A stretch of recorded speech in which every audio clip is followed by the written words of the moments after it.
예, 검찰이 국정농단 수사에 착수한 지 8개월 만에 최순실을 비롯한 이화여대 입시 학사비리 관련자에 대한 첫 판결이 나왔습니다. 자세한 내용 두 분과 함께 살펴보도록 하겠습니다. 손정혜 변호사, 이상일 YTN 개건 해설위원 모셨습니다. 안녕하십니까? 안녕하세요. 안녕하세요. 예, 조금 전에 현장 취재 기자가 전해드렸는데요. 최순실 씨 같은 경우에는 크게 보면 이제 재판이 두 개로 이제 이루어진 거 아니겠습니까? 오늘 이대 입시 학사 비리가 있고요. 그다음에 박근혜 전 대통령하고 같이 이제 재판받고 있는 부분이 있지 않습니까? 이게 이제 훨씬 더 큰 게 남아 있는 거죠. 국정농단의 시발점은 이대 학사 비리로 시작했지만 사실은 그 K스포츠 미르재단으로부터 돈을 받은 뇌물수수 직권남용이 훨씬 더 법정형이 큽니다. 예. 박근혜 대통령 같은 경우는 최대 법정형이 무기징역까지 가능하고 업무방해는 5년 이하의 징역이기 예. 때문에 일단 더 큰 숙제는 남아있는 상황이고 1차적으로 이대 학사 비리에 대해서는 이번에 최초로 처음 법적 그 판단이 이루어졌다고 보시면 되는데 예. 거의 전원 유죄 판결이 났고 네. 뭐 재질이 안 좋거나 적극적으로 가담했다거나 범행을 부인하는 사람들은 다 실형이 나온 거고요. 예. 최순실 3년, 최경희 총장 2년, 그리고 이제 범행을 자백하거나 반성하고 있다라는 태도를 보인 류철균 교수 같은 경우는 현재 집행유예 판결을 선고받은 상황입니다. 예. 최순실 씨 같은 경우는 검찰에서 7년을 구형했는데 3년 선고가 내려졌지 않습니까? 그거 어떻게 보십니까? 검찰은 최고형을 구형했다고 보시면 되고요. 왜냐하면 업무방해 형 법정형 자체가 그렇게 높은 형이 아니기 때문에 최고형을 구형했고 법원에서는 여러 가지 사정을 고려해서 실형 3년을 했는데 네. 법원 입장에서는 사실 엄단하는 의지도 표현되어 있고 사실은 국민들이 받은 상처에 비해서는 고작 3년이나 이런 얘기도 하실 수는 있는데 법원의 실무 기준으로는 낮지 않은 형량입니다. 굉장히 엄단하게 판단했다고도 보실 수 있습니다. 예. 오늘 그 재판 결과 어떻게 보셨습니까?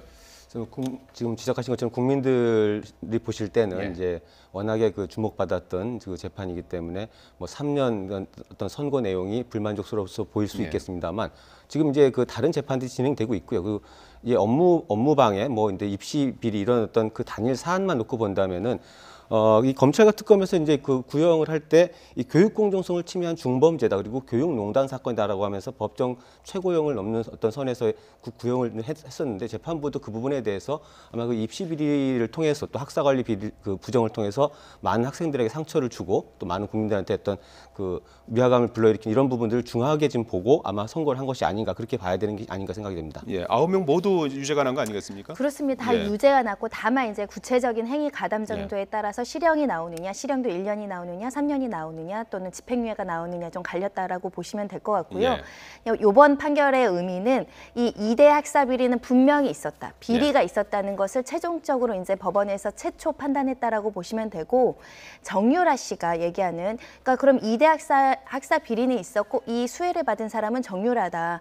정유라는 그 과정에서 어떤 역할을 분담했느냐. 예. 그거에 따라서 정유라가 이대 업무방해죄로 유죄를 받느냐 무죄를 받느냐 그게 앞으로 이제 영장이 두 번이나 기각된 상태 아니겠습니까? 네, 그러니까 뭐 예. 불구속 수사라고 하더라도 기소돼서 형사 재판을 받을 것으로 생각이 되고요. 예. 다만 다른 사람들은 다 유죄가 나왔는데 정유라는 뭐 행위 가담 정도가 적어서 무죄이거나 또는 아니면 뭐 가담 정도가 적어서 정말 약한 형량을 받거나 이건 앞으로 좀 지켜봐야 될 부분이 아닐까 싶습니다. 예, 추가로 하나만 더 여쭤보면 말이죠. 이 교수들 같은 경우에는 이제 그 실형을 이제 선고받았고 추가로 이제 학교에서 파면 조치라든지 이런 이제 징계가 내려지는 거 아니겠습니까? 그러면은 뭐 연금이라든지 이런 것들도 다 이제 박탈되는 거죠. 불이익을 받는 것이 당연하고요. 교수로서의 어떤 품위 유지 위반부터 해가지고 형법적으로 실형을 받은 상황이면 징계위원회에서 아마 최고의 그 징계인 파면을 받을 가능성이 있고요. 예. 교수직에 복귀하기 어려운 상황이고 그 교수의 어떤 연금이나 이런 부분에 대해서도 굉장한 불이익을 받게 됩니다. 예.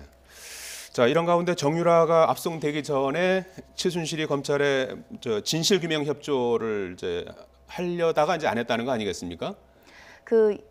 최초 구속영장이 신청되는 즈음에서 검찰에 내가 이제 좀 진실 협조를 하고 수사 협조하겠다라는 의사표시를 했다고 합니다. 사실 이거 굉장히 중요한 얘기입니다. 뭐냐면 지금 전부 최순실은 부인하고 있습니다. 그런 사실이 없습니다. 아닙니다. 나는 무죄입니다. 억울합니다. 특검이 뭔가 상상력에 의해서 이렇게 한 겁니다라고 하는데 예. 정유라 씨의 어떤 구속 여부가 굉장히 마음을 긴장시키고 불안하게 하고 하니까 내가 정유라에 대해서 선처만 해준다고 한다면 협조하겠다라는 의사표시를 한 걸로 보이고요. 예. 그런데 검찰에서 신청한 구속영장이 기각되니까 그 마음을 다시 바꿔서 그런 의사표시를 다시 철회했다고 하죠. 특검 입장에서 굉장히 안타까운 부분이고 예. 만약에 그 최순실 씨가 그런 입장을 일관했다고 한다면 뭔가 수사나 공판 유지에 굉장히 변곡점이 돼서 사실은 진실 발견에 훨씬 더 가까워질 수도 있었는데 좀 네. 안타까운 상황으로 보고 있을 걸로 보입니다. 예, 앞으로 이제 어떤 그 변화를 보일지는 좀 지켜봐야 될 것 같은데, 좀 뭐 박근혜 전 대통령하고도 상당히 사이가 멀어졌다는 거 아니겠습니까? 그런데 이제 최순실 씨가 법정에서 휴대전화를 사용했다고 해서 검찰이 이의를 제기했다고 하는데 휴대전화로 어떤 연락을 하려고 했던 걸까요? 사실은 어떤 연락을 했는지 본인은 그 내 딸에 대한 인터넷 기사를 찾아봤다고 하지만 예. 그것을 보고 문제를 제기하는 검찰이나 교도관 입장에서는 휴대전화라는 것이 뭐 예. 예를 들면 SNS나 문자 등으로 제3자와 연락할 수 있는 거 아닙니까? 그렇다 보면 증인을 회유하거나 어떤 증언을 번복시키거나 증거를 인멸할 가능성이 있는 행동을 할 여지가 있다고 봤기 때문에 그 명확하게 문제 제기를 했던 것이고요.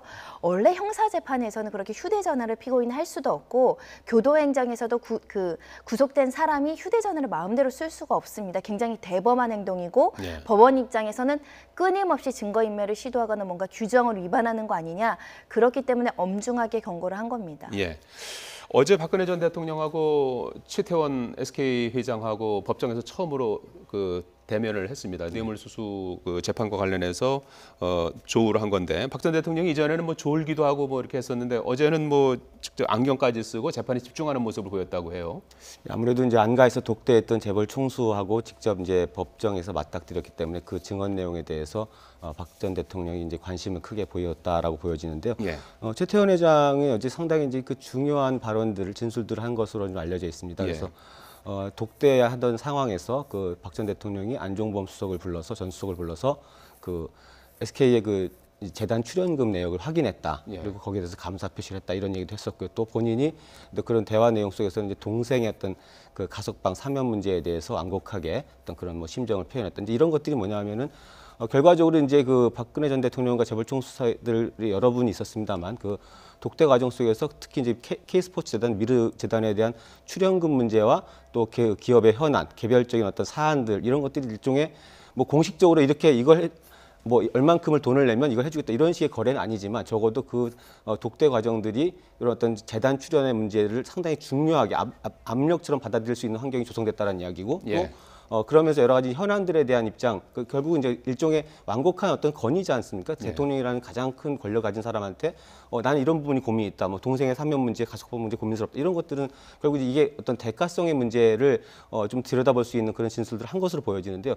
SK 입장에서는 최태원 입장에서는 그 부분에 대해서 좀 진술이 자유로웠던 것이 아마 그 당시에 이제 K스포츠 재단에 그 89억 원의 추가 출연 요청을 받았던 상황인데 그걸 네. 결국 돈을 내지 않았기 때문에 이제 그 대가를 받고 돈을 냈다 이렇게 이제 입증되지는 않습니다. 대신에 이런 부분들이 그런 본인은 상당히 이제 그런 어떤 압력 그 분위기 속에서 어떤 그렇게 받았다라는 것도 지금 진술이 보여지고 박 전 대통령이 예. 이런 직접적으로 이제 그런 모금 부분에 대해서 확인하고 그렇게 했다라는 행위를 진술한 것으로 보여져서요. 상당히 아마 그 뇌물과 관련된 부분에 어떤 수사 재판에 영향을 미칠 수 있는 진술이 아니었나 싶습니다. 예. 박 전 대통령 측이 증인 신청을 300명 정도 했는데 한 달 동안에 16명만 지금 이루어졌다는 거 아니겠습니까? 지금 10월 16일까지는 선고를 해야 되는 상황 아니겠어요? 그러면은 재판 뭐 지연 전략이 아니냐 이런 의혹이 있었는데 그런 것들이 좀 먹혀들고 있다 이런 평가가 나오는 것 같아요. 사실은 재판부 입장에서는 10월 16일 날 1심 판결 선고라는 게 굉장히 사실 벅차는 상황이 돼버렸고 네. 실제로 10월 16일 구속기간 만료 전에 석방할 가능성도 남아 있을 수 있습니다. 그러니까 박근혜 전 대통령의 검찰에서 다른 건으로 수사해서 기소하지 않는 이상은 사실 10월 16일까지 판결 선고가 나지 않으면 석방될 가능성도 있는데 근데 이 최초의 16명 증인이 이렇게 오래 걸린 이유는 보니까 재판부가 가장 중요한 중요한 증인들부터 신문하고 있습니다. 그러니까 핵심적인 증인들은 오래 걸릴 수밖에 없고요. 예. 지금 나머지 이제 증인들이 나중에 철회될 가능성도 있습니다. 재판부에서 직권으로 철회할 수도 있고 변호인들과 상의해서 중요하지 않으니까 철회할 수도 있고 그러면 이제 증인 신문이나 이런 것들을 효율적으로 할 수 있는데 지금 핵심 증인들만 나와서 상당히 오랜 시간 하고 있고 특히 변호인들의 전략상 또 질문을 오래 하면 또 길어질 수 있지 않습니까? 예. 그래서 길게 하는 전략을 지금 하고 있는데 이것이 한 9월까지 어떻게 진행될지 더 지켜봐야 될 것 같습니다. 예, 알겠습니다. 자, 국정농단 재판 소식은 여기까지 살펴보고요. 계속해서 다음 주제로 넘어가도록 하겠습니다.